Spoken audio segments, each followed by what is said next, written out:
Hello, everybody, and welcome once again to Church Without Borders. We are so happy that you're here with us again today. We are.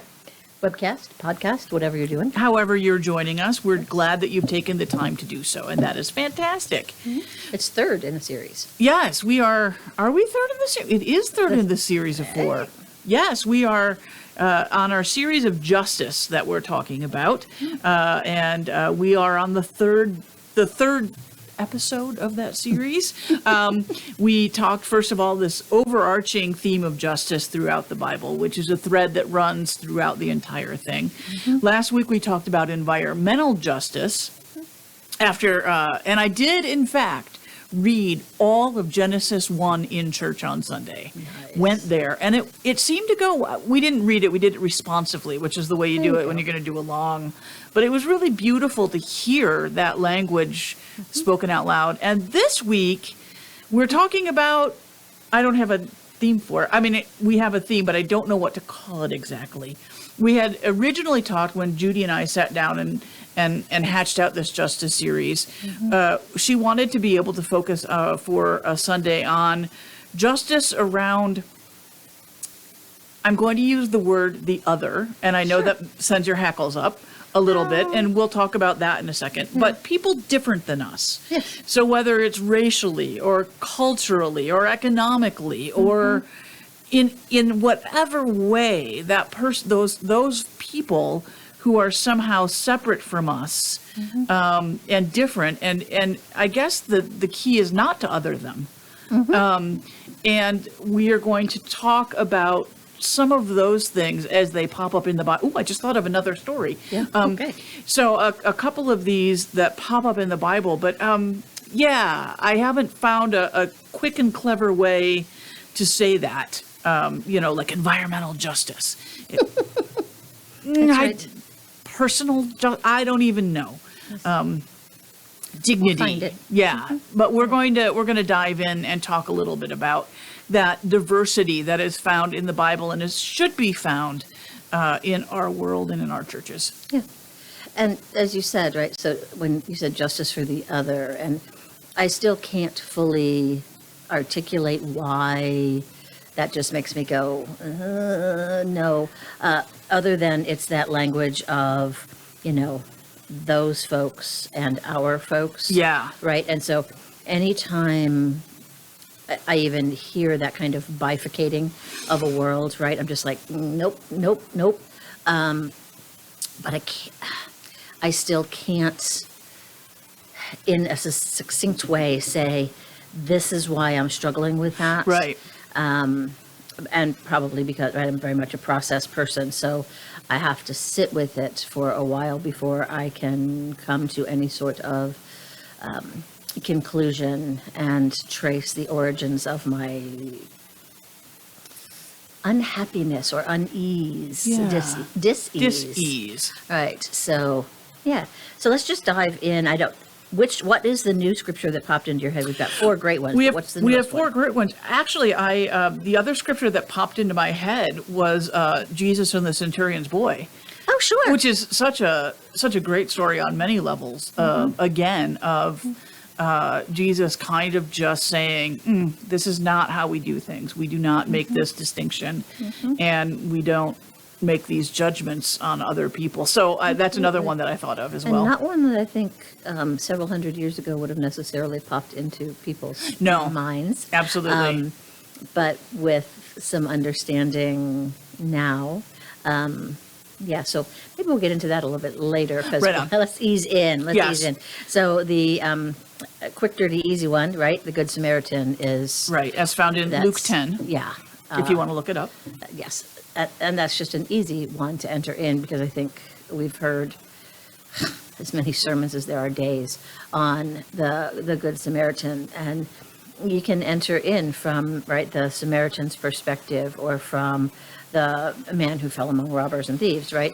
You can enter in from any of the three individuals who walked past. And so on what level do you want to try to encounter this and say, how do you see this person?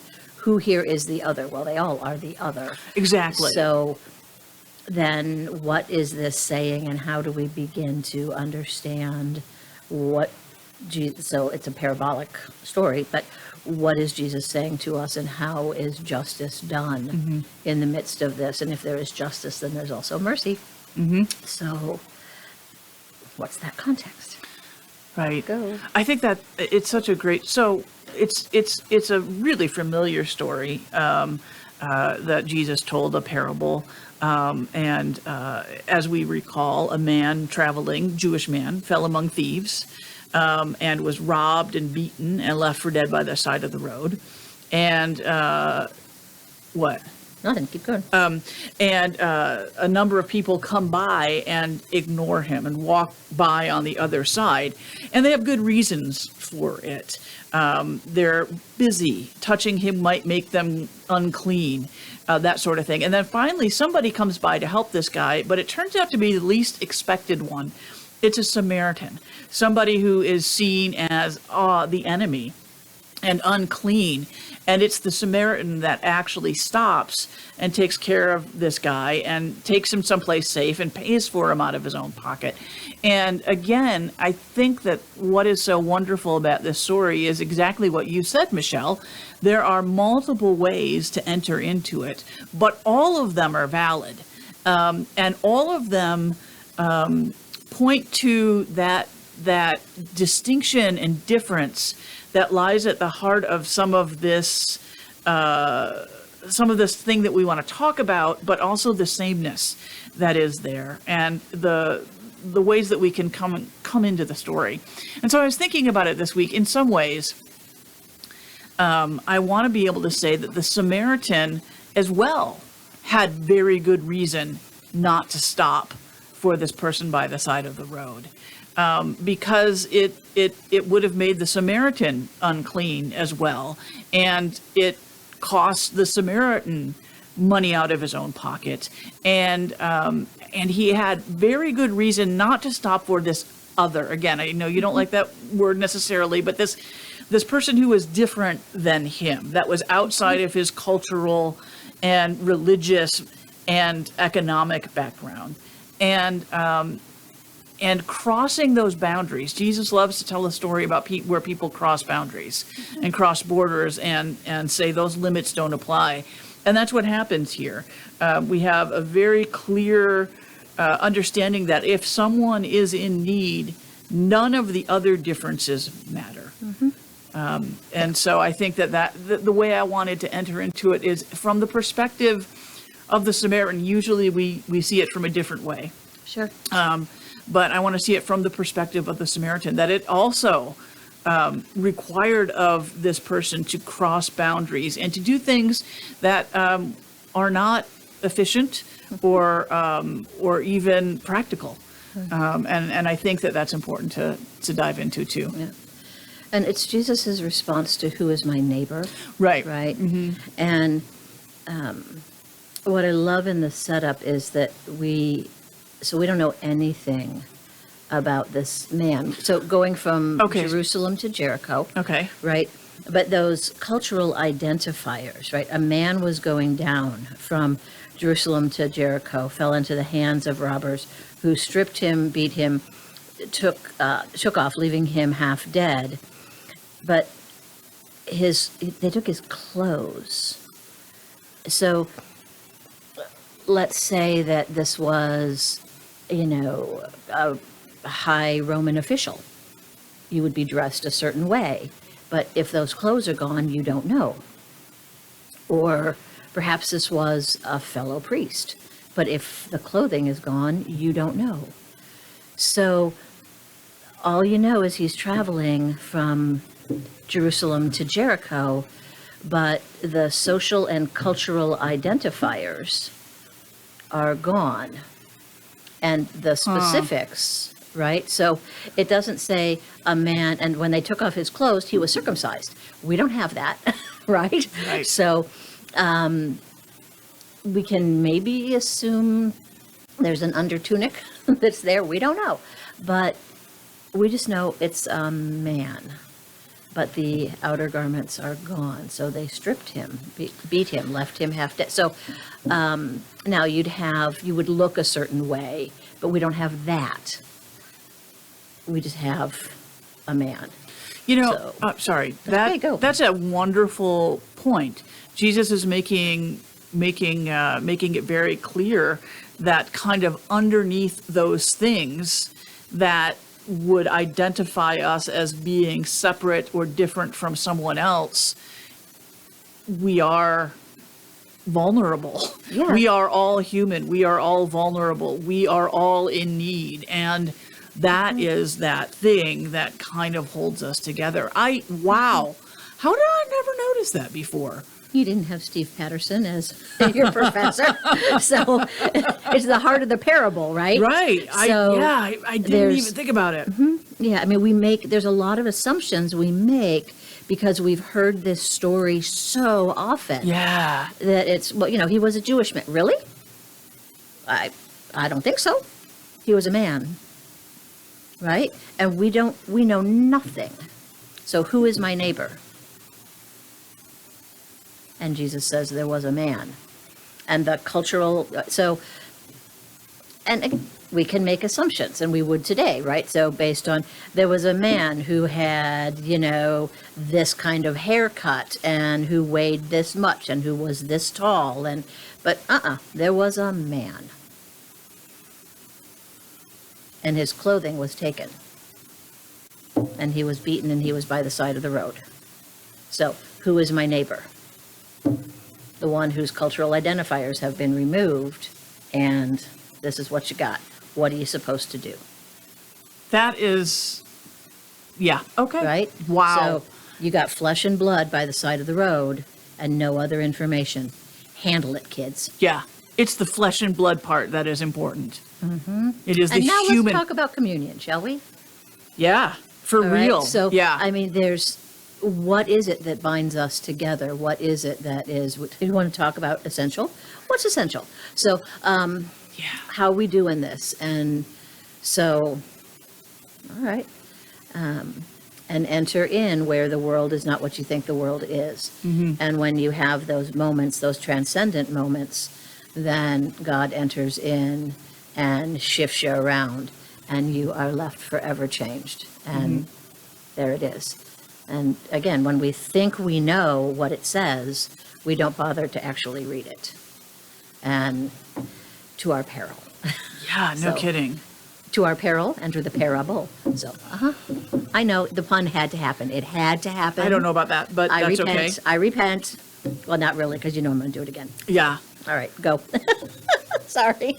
Oh, what else? What else? What else? Are we digging deeper or just moving on? What's up to another great story that we find in the Gospels, which again is about crossing those boundaries and what is most essential, is the story of Jesus and the Samaritan woman at the well that's found in John 4:4-26. We had just recently talked about the interaction between Jesus and Nicodemus. In John 3. In John 3, and this is immediately following that, right? There, like I said, there are these series of dialogues that Jesus has with people, and this one is the one that immediately follows the one we just talked about, where Jesus comes into, Jesus and the disciples, come into a Samaritan town, and Jesus sends the disciples away looking for something to eat. He sits by the well, and a woman comes in the middle of the day, which is also indicative of her place in society.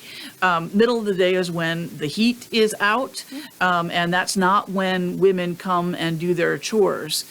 So she's an outcast. Well, we're led to believe that there is something that is causing her to come when the other women aren't there. And Jesus is the one who makes the move here and asks her for water, and she's really surprised. Why would you ask me?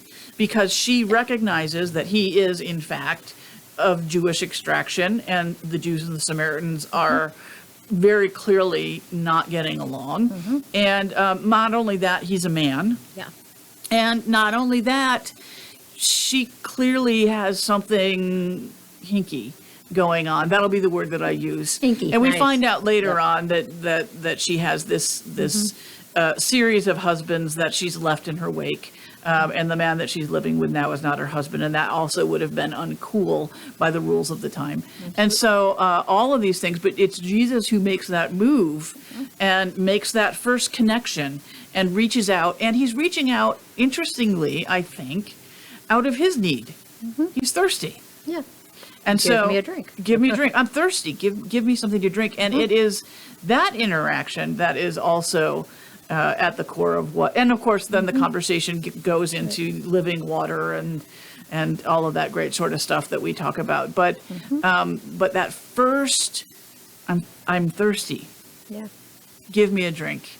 And she's just shocked that this Jewish man would reach out Yeah. in his need. And I think, again, that is that thing that is most essential, that vulnerability of what it means to be human.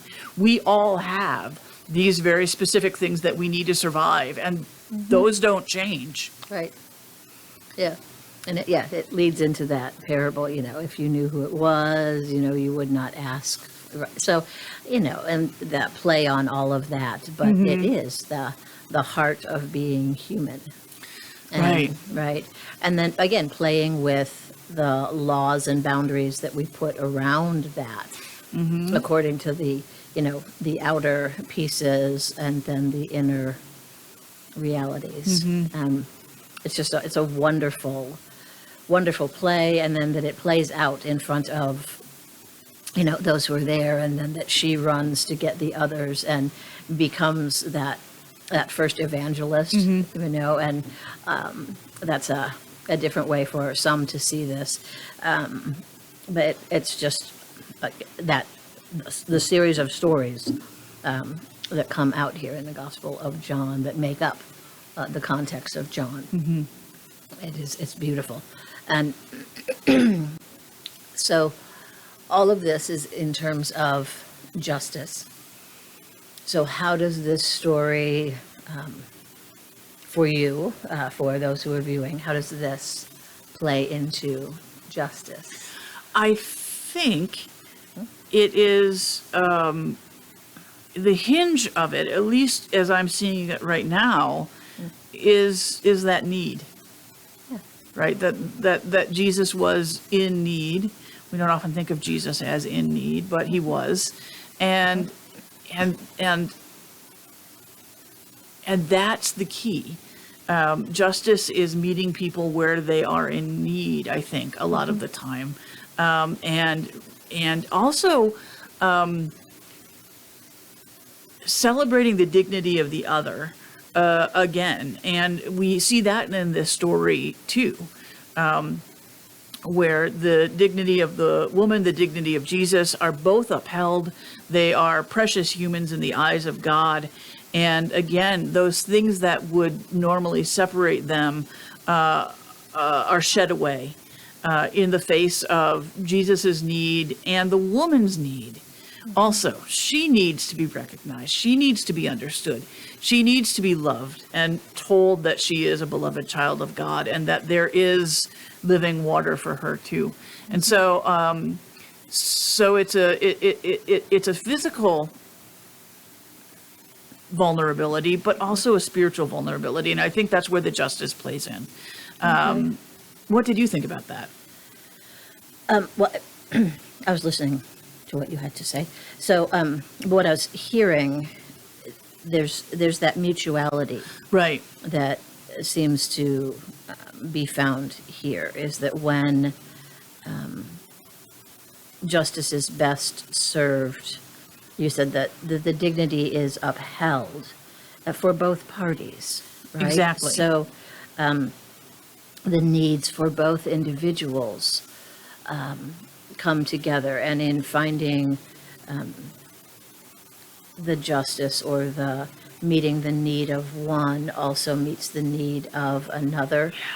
So it goes back to what we were talking about last time, is that there is in fact this enough for all, and that one need does not trample on the need of another, but in fact it when it comes together, you find that both are served in this mutuality. And I also think that's important because in this particular story, you don't, how do I want to say this? But I'm seeing it very clearly.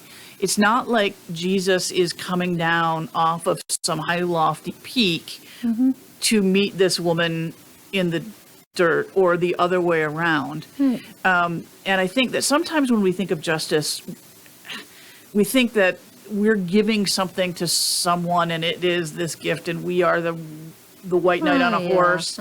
And that's not actually how it works. That it is a mutuality, a coming together, and an understanding that we are on the same plane and wearing the same clothes or lack thereof if you're the guy who fell in among robbers. But it's not something that people that are better do for others or anything like that. There's common ground and an understanding of the dignity of each party involved. Yeah, I see that, and it really is, because he is at the well, could not possibly retrieve water for himself, right? You have no bucket, right? So it's something he could not do for himself, in the same way the woman could not do for herself what Jesus. So there is, I love that in its best, right? System of checks and balances. These things we cannot do for ourselves, but with the other, we can. So it takes two. Yeah. And that works. It's a beautiful way to enter in there. Yeah, again, it's a story of wholeness, and the wholeness requires both of those pieces coming together for it to be complete. And of course, a lot of what John is about is that wholeness and that healing and that completion. And so you see that happening here in a really powerful sort of way. Yeah. And then that invitation, come and see for yourself. Yeah. Right at the end, because what I have experienced is very personal. And so I can tell it to you, but you have to come see for yourself. So you have to experience for yourself. There's more than just my telling it to you. There's an experiential component. So you have to come see for yourself. Yeah. And that's that piece that I love very much at the end. And then the challenges of, some of the others who don't get it, right? To the disciples, duh. So, so God bless them. They're just, unique that way. Okay. I want to move into Acts 8 if we can. Do it. Because, you're the one who actually has the Bible open. But the Philip and the Ethiopian eunuch. Yeah. So it's not a story that would have much context, but is, in fact, I think, more powerfully relevant today than we might want to. Okay. Yeah. Just the challenges for any kind of sexual difference. Yeah. Or gender difference. Yes. Huge. Absolutely. That and the choices that are made, or perhaps made for other. So there's a power differential and all of this. So it's a powerful story. This story is found in Acts 8, 26 through 40. I just embarked and finished a Bible study with the Wednesday Women's Bible Study Group, and we went through Acts, and I had forgotten how many wonderful stories there are in the books. Weird stories. Yes. Wildly weird stories, but wonderful stories. And I had completely forgotten the story of Philip and the Ethiopian eunuch. So for those of you who need a refresher, Philip is told by an angel of the Lord to go on this road from Jerusalem to Gaza. And along the way, he stumbles upon this Ethiopian eunuch who had been in Jerusalem for the celebration of a festival. And he is reading a scroll from the scriptures, I believe it's Isaiah, and trying to make sense out of it. And Philip comes alongside him and interprets this in terms of Jesus, Messiah. The eunuch says, well, I'm a believer now. What's to keep me from being baptized? And Philip says, well, nothing. Here's some water. Let's do this thing. And I don't think people get Yeah. exactly how radical this story is. It's not just that this guy is a different race. It's not just that he's coming from a completely different culture. It's not just that he is not ethnically Jewish, although he may have been a proselyte in that he could have been. It's that he's a eunuch. Yeah. And that is, first of all, according to Hebrew Bible rules that we get out of the law, not cool. You are unclean. You are not to be touched or engaged with. That will make someone else ritually unclean. But it's also that very gendered other. It makes him trans, as we might say today. And so there's a cultural hugeness about that is really significant. And Philip, You don't fit into a category. you don't fit into a category, and it disturbs us. And Philip is not at so all much, disturbed. but- Yeah.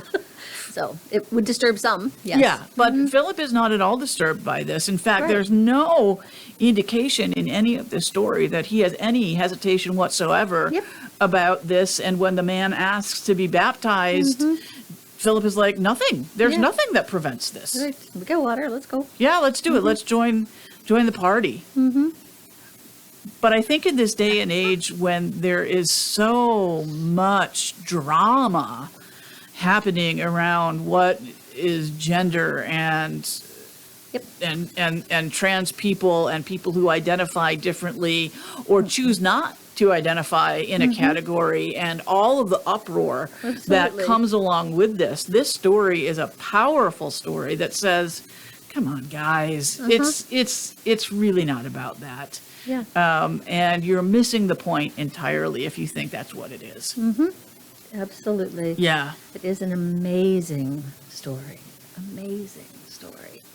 And I mean, it's one of many that we can begin to go into, but really the earliest church was saying yes, and so, what's to stop me from being a disciple? Nothing. So what's the next question? So we have water, let's go. Right? So you're reading and you're understanding and okay, and you're ready to go on this journey, let's go on this journey. So yeah, this other stuff that we seem to just stumble over, why? It's more indicative of our own hang-ups Absolutely. than it is anything else. Yeah. And I don't want to diminish it by saying it's like those outer garments that got torn off, because Right. there is, you have to wrestle through stuff, and there is journey in that. But to make overly much of it is to say that Christ can't journey with you in that, which this story very clearly says is just stuff and nonsense, right? Because Christ journeys with you in all of this stuff.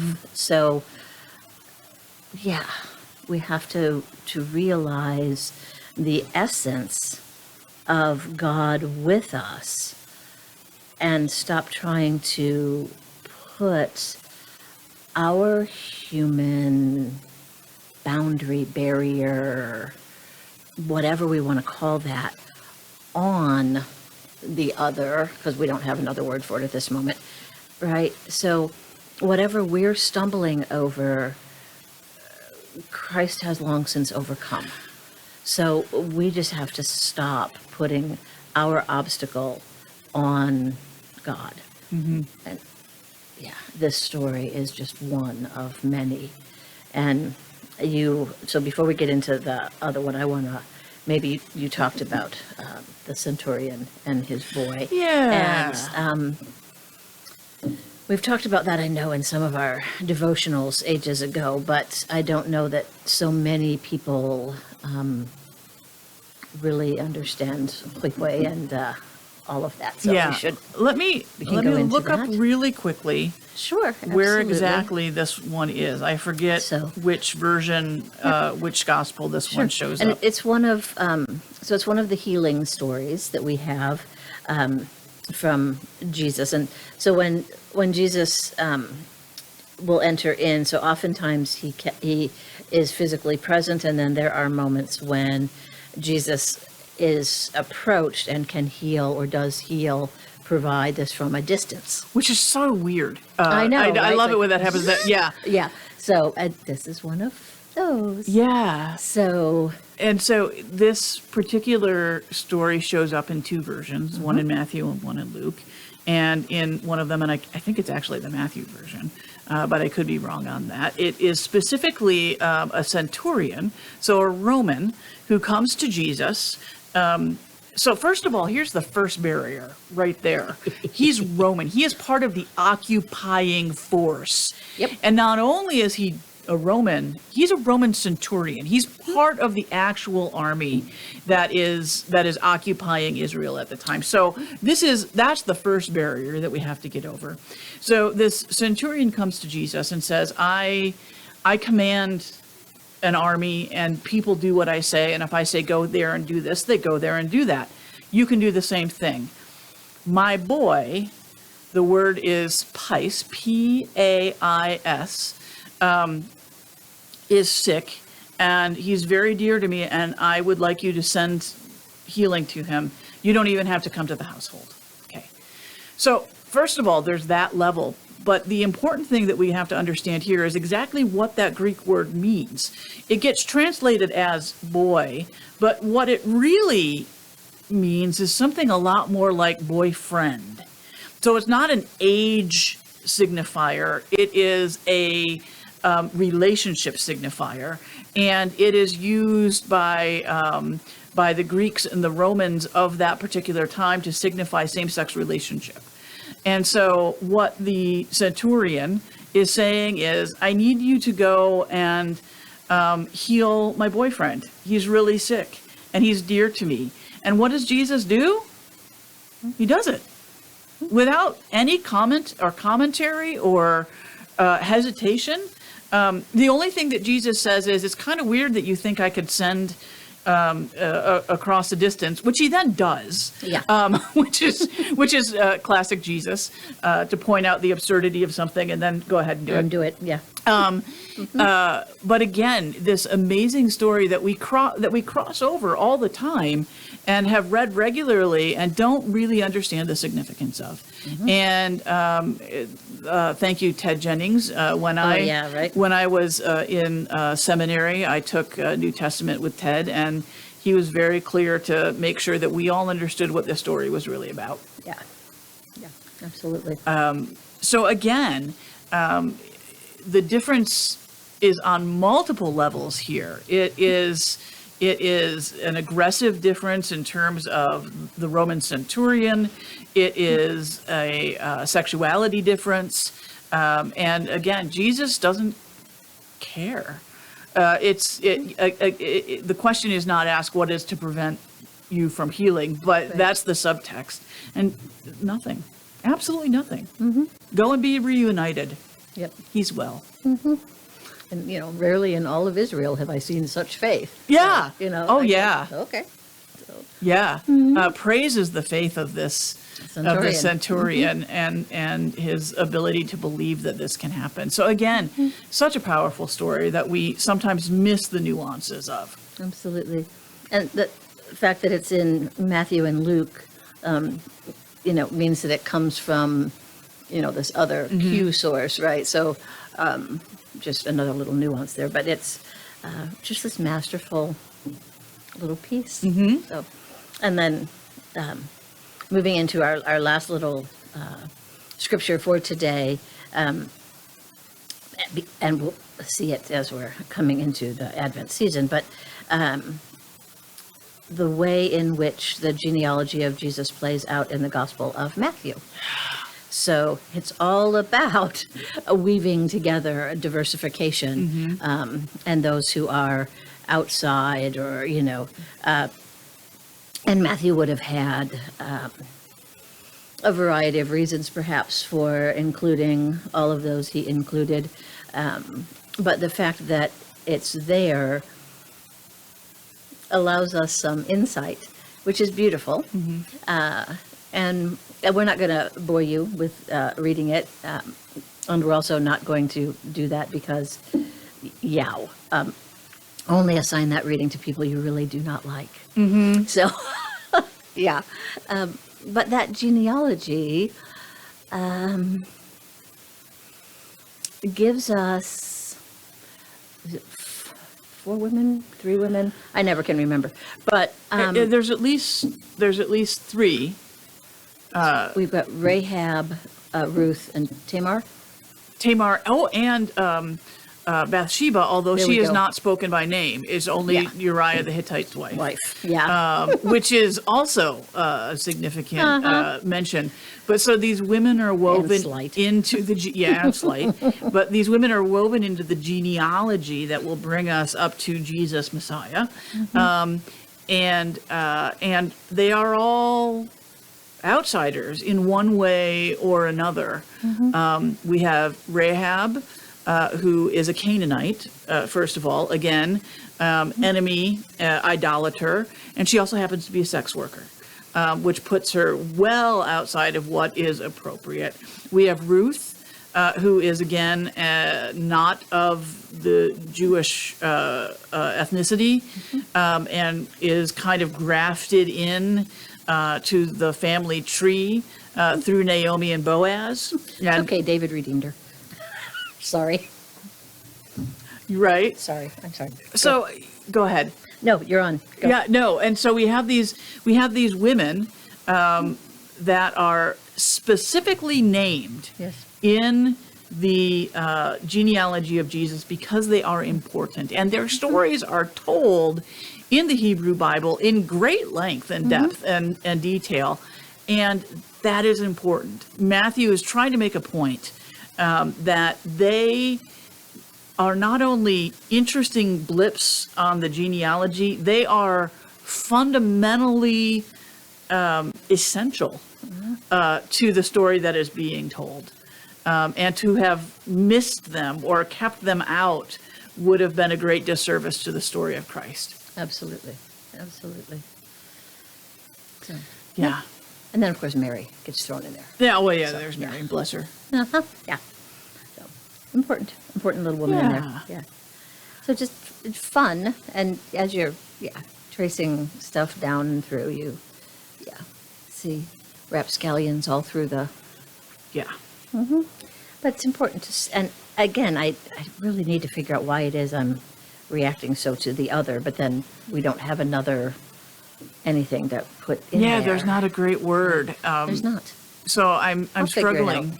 I'll figure it out. You'll figure it out. I've got days You do. left before I have to preach this, so it'll be fine. You're a wordsmith. You'll get it. But the really hard part for me right now is when I'm looking at this list of stories, and this is only a drop in the bucket. There are so many of these that range throughout our scriptures. Narrowing down which one to use to be able to talk about this is actually going to be really hard because they all have a specific emphasis that pulls in just another group of people into the family, into the in crowd, Yep. and makes it clear that if you think this boundary is the one where we need to stop, nope, think again. Well, what about this one? Nope, think again. Well, what about this one? Nope. And it just keeps going Well, out. it starts and at out. the beginning, right, with the Holy Family, the great family. So Abraham and Sarah and Hagar. And Hagar. Right? Yep. And then as Hagar gets cast out, then it's she who actually names God. Yep. Oh, yeah. Right? And Yep. right, God who sees. And so, and from that all the way through, it's as if God has a message. Sorry. So, yes. So, all I right. hope that you will take the opportunity to actually jump into some of these stories this week, reading them, as Michelle noted, reading them and seeing what's actually there as opposed to what we think we remember being actually there is an eye-opening experience. And so I hope that you get the opportunity to do that this week. Thanks for joining in. Have a good one.